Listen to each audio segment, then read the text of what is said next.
चलेगी नहीं चलेगी। पुलिस प्रशासन, पुलिस प्रशासन, पुलिस प्रशासन, पुलिस प्रशासन।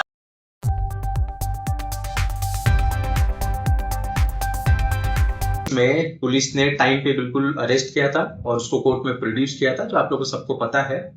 वहां पर जो एक प्रोसेस होता है कोर्ट का, कि लॉ का प्रोसेस है बेसिकली कि जिस लैंग्वेज में आरोपी को समझ में आना चाहिए उसी लैंग्वेज में नोटिस दिया जाता है, उसी लैंग्वेज में उसको इंटीमेट किया जाता है कि आपको हम लोग क्यों अरेस्ट कर रहे हैं। इस केस में हम लोगों ने मराठी में लिखा था और हमने उसको हिंदी में भी समझाया, मराठी में भी समझाया, लेकिन कोर्ट में उनके वकील साहब ने आर्ग्यूमेंट दिए कि उसको मराठी नहीं समझ में आता है तो आपको हिंदी में देना चाहिए था।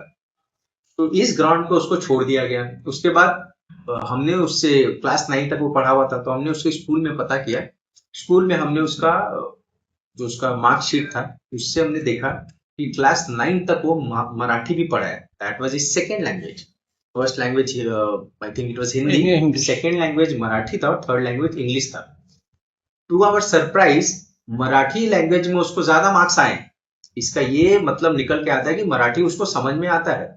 ये बात हमने जाके फिर से अभी जो हमारे माननीय हाईकोर्ट के जो लीगल एडवाइजर्स हैं, एपीपी साहब है, उनसे हमने डिस्कस किया। उनको हमने बताया ये इशू, जो लूपहोल था इसमें हमने बताया। उन्होंने बोला कि एक उन्होंने जजमेंट हमको सजेस्ट किया, उस जजमेंट को हमने पढ़ा।